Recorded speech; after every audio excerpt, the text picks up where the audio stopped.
Hello दोस्तों, आप सभी का the logical Indian YouTube channel में बहुत बहुत स्वागत है। मैं हूं एडवोकेट पंकज कुमार त्रिपाठी, लखनऊ से। दोस्तों, आजकल जब एक तरफ धार्मिक ध्रुवीकरण की राजनीति बहुत तेज हो गई है, तो इससे निपटने के लिए बहुत से विद्वान आ गए हैं, बहुत से नेता आ रहे हैं, बहुत से बुद्धिजीवी आए हुए हैं, जिसमें लक्ष्मण यादव जी का और नवीन कुमार जी का, इन दो लोगों का आज मैं दृष्टांत के सहित उल्लेख करूंगा। मैं इन लोगों को बहुत पसंद करता हूं, इनकी बोलने की क्षमता, इनकी तार्किकता, इनकी प्रखरता और इनकी निडरता। ये वे कुछ कारण हैं जिनके कारण से इनका सम्मान होना चाहिए। लेकिन मैं इनके कुछ सवालों के जो ये खुद कर जवाब देते हैं, उन जवाबों को जब सुनता हूं तो पाता हूं कि अगर सवाल को बीमारी माना जाए तो जो ये जवाब दे रहे हैं वो दवा नहीं है, बल्कि वो एक बीमारी के बदले में दूसरी एक बीमारी खड़ा करते हैं। और ऐसा इसलिए करते हैं क्योंकि कुछ सच्चाई को स्वीकार नहीं करते हैं। तो चलिए, सबसे पहले हम लक्ष्मण यादव जी के इस एक भाषण की कुछ बातें केवल सुनते हैं, जिसमें वो सबसे पहले कह रहे हैं, अंबेडकर, बुद्ध और कबीर के इन सवालों का जवाब कौन देगा, ये पूछ रहे हैं।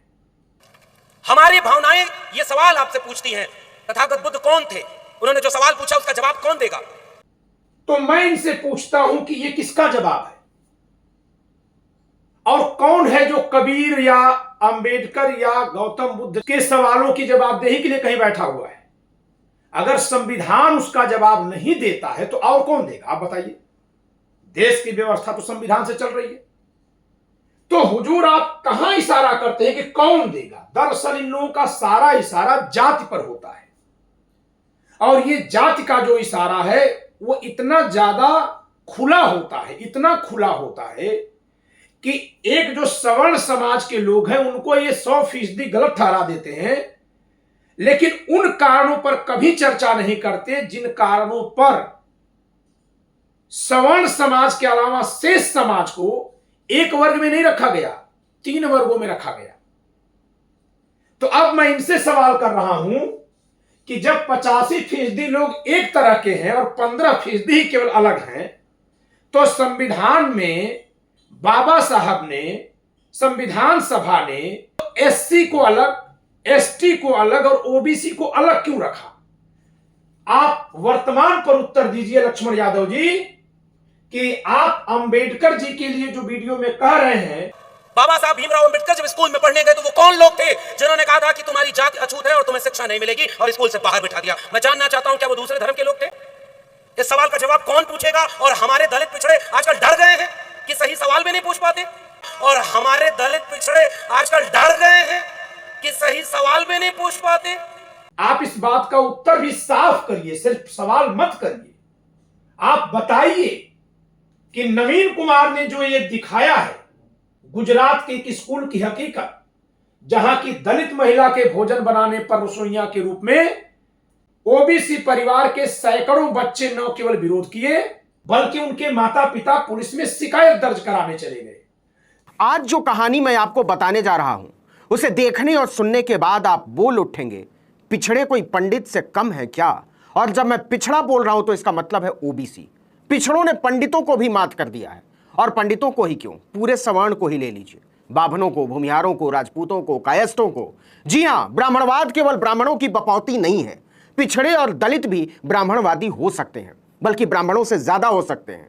आपको हैरानी होगी, बल्कि होनी ही चाहिए, लेकिन पिछड़े जब ब्राह्मण में तब्दील होते हैं तो मनु संहिता को घोंट कर पी जाते हैं, उसे ओढ़ते बिछाते हैं, और पहली फुर्सत में बाबा साहब आंबेडकर, फुले पेरियार, बाबू जगदेव की शिक्षाओं की चिंदियां हवा में उड़ा डालते हैं। आज मैं ऐसी ही कहानी सुनाने जा रहा हूं। गुजरात में एक जिला है मोरबी। उस मोरबी जिले में एक जगह है श्री सोखड़ा। वहां सरकार का एक प्राइमरी स्कूल है। बड़ी संख्या में श्री सोखड़ा प्राइमरी स्कूल में ओबीसी समुदाय के बच्चे पढ़ने आते हैं, दलित भी आते हैं। इन बच्चों को केंद्र सरकार की मिड डे मील योजना के तहत दोपहर का भोजन भी दिया जाता है। उन ओबीसी बच्चों की कुल संख्या है 153, मतलब 150 से 3 ज्यादा। ये बच्चे कोली, भारवाड़, ठाकोर और गढ़वी जैसी पिछड़ी जातियों से आते हैं। आपने इनका नाम हो सकता है सुना हो। एक दिन पता चलता है कि इन 153 में से 147 बच्चों ने मिड डे मील योजना का खाना खाने से इनकार कर दिया। मतलब केवल 6 बच्चों ने मिड डे मील का खाना खाया।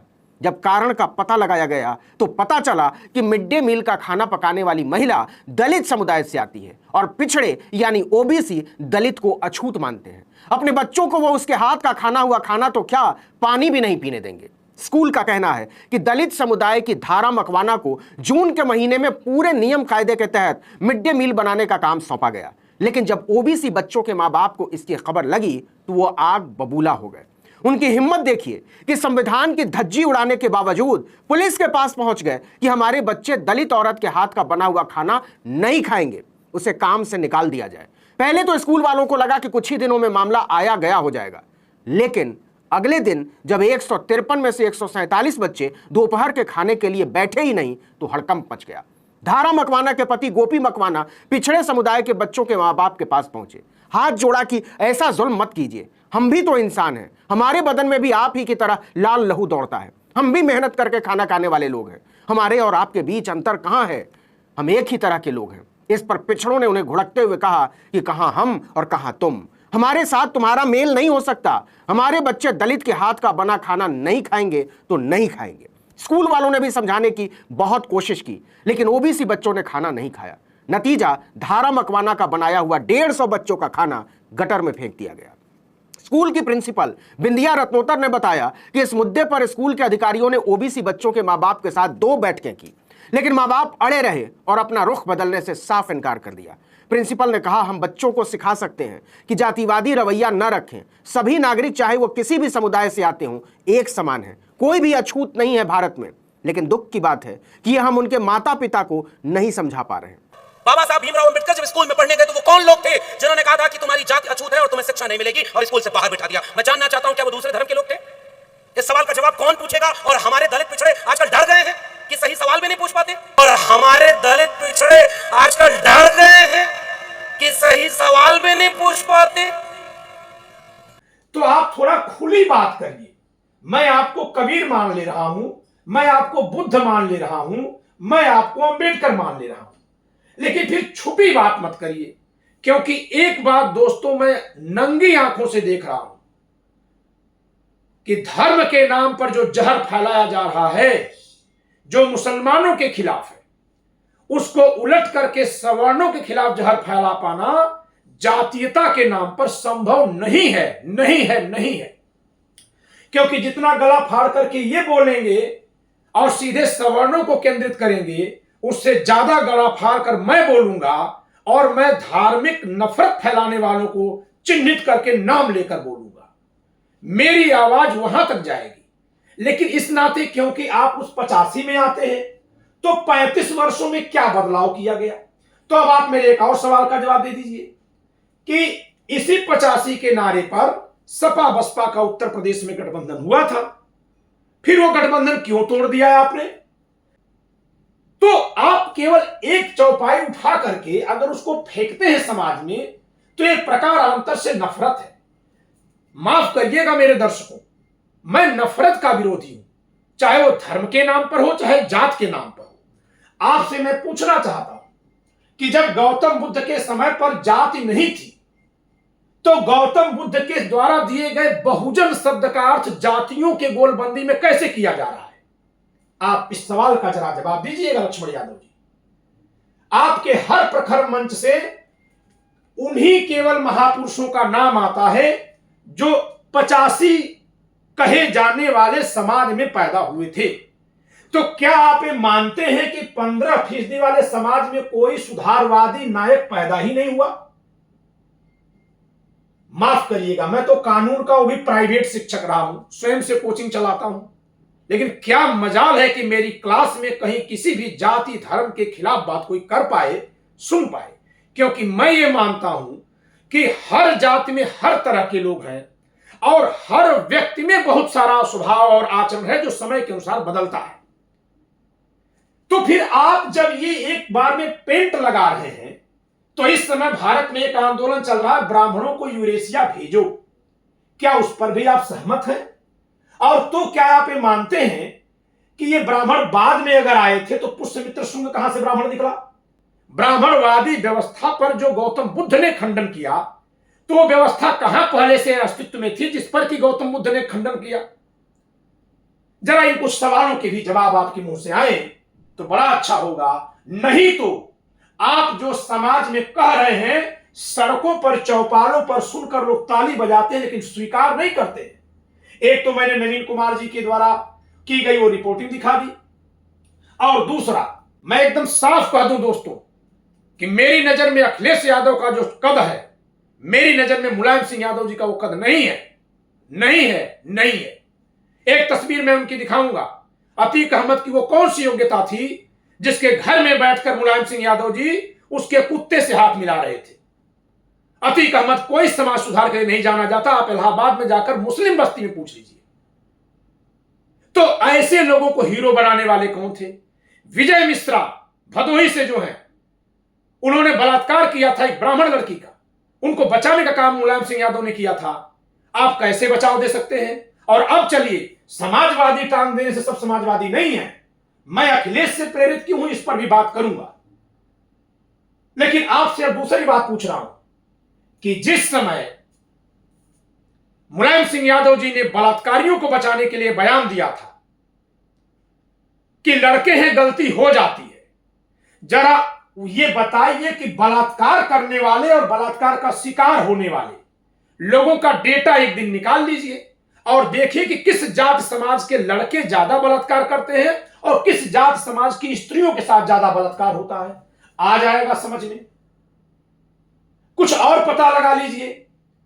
जिस समय कश्मीरी ब्राह्मणों की हत्या हुई, उस समय माननीय मुलायम सिंह यादव जी उत्तर प्रदेश के मुख्यमंत्री थे, लालू प्रसाद यादव जी बिहार के मुख्यमंत्री थे, और जनता दल की सरकार बीपी सिंह की भारत में थी, दिल्ली में थी। वो किसी भी एक जाति का पहला नरसंहार था। आप कभी उस पर क्यों नहीं सवाल करते कि उसको रोकने के लिए उस समय के समाजवादी नेता क्या कर रहे थे? तब तो सत्ता में थे। आप क्यों नहीं सवाल कभी करते? तो मेरा एक मानना है कि आप ये सवाल मत करिए। ये सवाल करने की जरूरत भी नहीं, जो मैं आपको कह रहा हूं कि आप करिए, मत करिए। लेकिन अगर आप विमर्श करते हैं, एक प्रोफेसर रहे हैं, शिक्षक रहे हैं, दार्शनिक हैं, तो निष्पक्ष हो जाइए। क्षमा करिएगा लक्ष्मण यादव, उम्र में और अनुभव में आप मुझसे बहुत छोटे हैं, लेकिन आपकी साख बहुत बड़ी है और मैं चाहूंगा कि और बढ़े, क्योंकि आप जैसे लोगों की जरूरत है। लेकिन यह जरूरत बीमारी का इलाज करने के लिए है, कोई नई बीमारी पैदा करने के लिए नहीं है। मैं फिर से दो सवाल छोड़कर जाता हूं कि गौतम बुद्ध के बहुजन में क्या जातियों की गोलबंदी थी? और अगर नहीं तो आज के बहुजन में क्या ब्राह्मण आते हैं, क्षत्रिय आते हैं? आप जरा बताइए। और अगर वो धर्म के नाम पर थी तो क्या मुसलमान अपने को गौतम बुद्ध का बहुजन मानेंगे? ले आइए विमर्श को समाज में। भाई नफरत तो हिंदू बना मुसलमान की है ना, तो आप ये दिखाइए कि हिंदू क्या है? पिरामिड है। आप कहते हैं कि 15% ने सब किया, तो ये जो बीच के लोग हैं फिर उनको ओबीसी क्यों कहा गया? फिर तो उनको ओबीसी, एससी, एसटी 3 कैटेगरी होती ही नहीं, केवल एक ऊपर की और फिर से सब नीचे की। तो उन कैटेगरियों के बनाने के जो वास्तविक कारण थे, जो सामाजिक कारण थे, जो राजनीतिक कारण थे, लठैत जातियां ओबीसी में आती है कि एससी एसटी में आती है? जरा बताइए। आज भी समाज में अपराध का आंकड़ा उठाकर देखिए तो ज्यादातर दबंगई मिलेगी। जैसे ब्राह्मण ज्यादातर बोलने में मिलेंगे, जैसे श्रीवास्तव लाला लोग ज्यादा गुणागणित करने में मिलेंगे, क्योंकि हमारी परंपरा में रहा है। वो संविधान से मेल नहीं खा रहा है तो जहां कहीं भी कुछ गलत हो उस सबको इस संविधान के सापेक्ष मिटाया जाए, इस संविधान के सापेक्ष मिटाया जाए। और दोस्तों मैं एक बात का सदैव विरोध करूंगा इस संविधान के साथ, और अगर वो बात नहीं मानी जाएगी तो फिर संविधान बेमानी है। ये जो नारा लगता है जिसकी जितनी संख्या भारी उसकी उतनी हिस्सेदारी, ये नारा किसकी संख्या किस आधार पर? जात के आधार पर। तो मैं पूछ रहा हूं कि अगर जात के आधार पर 5 प्रोफेसर बनाने हैं तो लक्ष्मण यादव को हटा के किसी और को बना दीजिए। ये लक्ष्मण यादव यादव के नाते प्रोफेसर बनेंगे कि योग्यता के नाते बनेंगे? हां, आरक्षण का उद्देश्य क्या है कि जो कमजोर रह गए उनको आप सहायता दीजिए और आगे बढ़ने का मौका दीजिए, ताकि उस समाज के लोगों में भी ये चेतना आए कि हमारे में भी सक्षम पैदा हो सकता है। और एक बात और कहूंगा, बार बार आप कहते हैं कि ये वाक्य सही बोलते हैं लेकिन अर्थ गलत निकलता है, और मैं आप सबसे चाहूंगा कि आप लोग मेरा भी मूल्यांकन करिएगा कि जो मैं कह रहा हूं वो क्या है। आप कहते हैं कि अंबेडकर जी ने कलम उठाई तो देश में क्रांति आई। बड़ा हथियार है कलम। जिस कलम ने इस देश को एक नायक और एक मसीहा दिया, जिसका नाम है बाबा साहब भीमराव अंबेडकर, वो कलम से बने थे, वो किसी हथियार से नहीं बने थे। इतनी ही बात नहीं सही है। अंबेडकर जी ने किताबें पढ़ी तो क्रांति आई, इतनी ही बात नहीं सही है। सवाल यह भी है कि अंबेडकर जी ने कौन सी किताबें पढ़ी। सवाल यह भी है कि अंबेडकर जी ने जब कलम चलाया तो लिखा क्या, क्योंकि किताब जो उन्होंने पढ़ी है, क्योंकि किताबें जो बहुत पहले से लिखी हैं वे भी तो लिखना पढ़ना सीख के ही लिखी गई। तो जो शिक्षा यूरोप में शुरू हुई वो शिक्षा वैज्ञानिकवाद पर है, तर्कवाद पर है। उसको जब बाबा साहब ने पढ़ा, नेहरू जी ने पढ़ा, महात्मा गांधी ने पढ़ा, सरदार वल्लभ भाई पटेल ने पढ़ा, तो केवल बाबा साहब ने ही नहीं पढ़ा। और जब इन सबने पढ़ा तो उस दिन कोई 85 का राजनीतिक अस्तित्व नहीं था। जिस दिन संविधान सभा में बाबा साहब को ड्राफ्टिंग कमेटी का चेयरमैन बनाया गया, उस दिन 85 की राजनीति कहीं पैदा नहीं हुई थी, कहीं सपने में नहीं थी। अंग्रेज देश छोड़कर जा चुके थे और पूरा देश जमींदारी व्यवस्था और रियासत व्यवस्था के अधीन था। जनता में न कोई मीडिया थी, न कोई प्रचार था। और ऐसा नहीं है कि केवल भारत में संविधान लिखा गया है। जो लोग ये मानते हैं केवल बाबा साहब ने संविधान लिखा, वो अगर बाबा साहब को आदर देने के लिए मानते हैं तो मैं उनके साथ हूं, लेकिन अगर मूर्खता बस मानते हैं कि और कोई था ही नहीं तो मैं उनकी आलोचना इस आधार पर करूंगा कि पाकिस्तान में बाबा साहब नहीं थे, हूबहू संविधान लिखा गया है। तो आप सवर्ण समाज के उन महान लोगों का नाम ही नहीं लेते हैं बिल्कुल, जिन्होंने त्याग किया। और अगर आप बीपी सिंह का नाम लेते हैं, बहुत अच्छी बात है, आप बीपी सिंह को नायक ठहराते हैं। तो बीपी सिंह से जब समर्थन भाजपा ने वापस लिया तो उनका साथ छोड़ने वाला पहला नेता कौन था? उनसे हट करके प्रधानमंत्री बनने वाला नेता कौन था? चंद्रशेखर जी। और दूसरा मुलायम सिंह यादव जी। इन दोनों लोगों ने बीपी सिंह का साथ तुरंत छोड़ दिया और एक अलग पार्टी बनाते हैं चंद्रशेखर जी, समाजवादी जनता पार्टी। मुलायम सिंह यादव जी कांग्रेस के समर्थन से मुख्यमंत्री बन लिए उत्तर प्रदेश के तत्काल। यानी बीपी सिंह जो मंडल कमीशन लागू किए वो तो गर्त में गए, लेकिन मुलायम सिंह मुख्यमंत्री बने रहे, पहले भाजपा के समर्थन से और बाद में तत्काल कांग्रेस के समर्थन से। तो सारा कचरा तो कांग्रेस पर ही है ना, क्योंकि आजादी के बाद 55 साल 70 साल 60 साल जो ब्राह्मणों ने सत्ता चलाई तो कांग्रेस की सत्ता थी। उसी के विद्रोह में, उसी के विरोध में जनता दल 1989 में चुनाव लड़ी और सरकार में आई, लेकिन जैसे ही कुर्सी की बात आई फौरन उसी कांग्रेस से समर्थन ले लिया था मुलायम सिंह यादव जी ने। तो जरा ये कुछ बातें भी खोल दीजिए, नहीं तो राजनीतिज्ञों को राजनीति करने दीजिए। और अगर समाज को जोड़ना है कि ये राजनीतिज्ञों पर हम लोग दबाव डाल पाए, हम लोग, मैं आपको अपना भाई मानता हूं, हम लोग जो ये प्रयास में लगे हुए हैं, तो समाज में जहां कहीं कोढ़ है, खासकर जो जिस जाति में, जिस धर्म में, जिस क्षेत्र में पैदा हुआ, वो अपनी जाति, अपने क्षेत्र, अपने समाज के कोढ़ पर ज्यादा बात करे। आपको ये बात ज्यादा करनी चाहिए। मैं इस समय पार्टियों के कार्यालयों में जा रहा हूं, यकीन मानना दोस्तों कि जिस नेता की पार्टी के कार्यालय में जाता हूं वहां 90% जो कार्यकर्ता होते हैं उसी की जात के हैं। आप चले जाइए अस्पा में, वहां आपको अस्पा प्रमुख के जात के लोग मिलेंगे, मुसलमान मिलेंगे। आप चले जाइए समाजवादी में, वहां ज्यादातर लोग, मैं 100% कहीं नहीं कह रहा हूं, ज्यादातर लोग आपको यादव समाज के मिलेंगे, फिर कुछ मुसलमान मिलेंगे। आप चले जाइए प्रमोद तिवारी के यहां, वहां ज्यादातर लोग ब्राह्मण मिलेंगे, वो भी 2-4 मिलेंगे, कोई वहां ब्राह्मण है ही नहीं, क्योंकि ब्राह्मण को सत्ता केंद्र नहीं मान रहा है। तो एक जगह जहां सब मिलेंगे वो तो बीजेपी कार्यालय है। और जातियों की एकता का नारा आप लगा रहे हो, और जातियों की एकता का नारा ये लोग लगा रहे हैं। इनके कार्यालयों में एक एक जात के लोग पड़े हुए हैं, क्यों नहीं आकर्षित कर पा रहे हैं? विफलता इनकी है कि उनकी है? आप कभी इस पर सवाल उठाते हैं? कभी कोई आलोचना आपकी है कि इंडिया गठबंधन में जब गठबंधन ही बन रहा था, कुनबा ही बन रहा था, तो अकेला एक आदमी जो बहुत प्रयास कर रहा है विगत 10 वर्षों से, हर मंच पर दिखता है, हर संघर्ष में खड़ा होता है, उनमें भी आलोचनाएं होंगी, मैं करूंगा। चंद्रशेखर आजाद रावण को अखिलेश यादव ने क्यों नहीं बुला लिया, या आज क्यों नहीं बुला ले रहे हैं? ये तो बहुत दूर की बात है। आप हमसे बताइए, जो सवाल पूछते हैं, 3 यादव नेताओं का आप हर समय नाम लेते हैं तारीफ करते हुए, जरा कभी आलोचना भी तो कर देखिए। मुलायम सिंह यादव, लालू प्रसाद यादव, शरद यादव, और तीनों को ही आप समाजवादी कहते हैं। तो फिर तीनों अलग अलग पार्टियां क्यों बना के बैठे हुए थे? इन तीनों की पार्टी एक क्यों नहीं हुई? बिहार में अगर लालू प्रसाद यादव का कोई सबसे कड़ा मुकाबला करता था तो शरद यादव करते थे। फिर उनमें क्या वैचारिक भेद थी जिसको आप नहीं पढ़ना चाहते हैं, नहीं बताते हैं, लेकिन आप उन तीनों को एक दिखा देते हैं। तो आपको इन तीनों को एक दिखाने का आधार क्या है साहब? कहीं इतना दूर ले जा रहे हैं, बता दीजिए। तो आप महामानव लोग हैं, लेकिन जनता को समझिए। मैं नहीं कह रहा हूं थोड़ा खुद समझिए, नहीं, जनता को आप नहीं देख रहे हैं। जब कभी मुसलमान पर हमला हो रहा है तो सपा बसपा के कैडर के लोग कभी वहां दिखाई नहीं दे रहे हैं।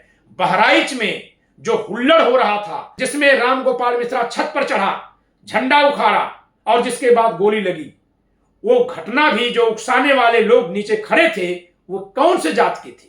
केवल एक जात के थे? वहां सारी जातियों के लोग पहुंच रहे हैं।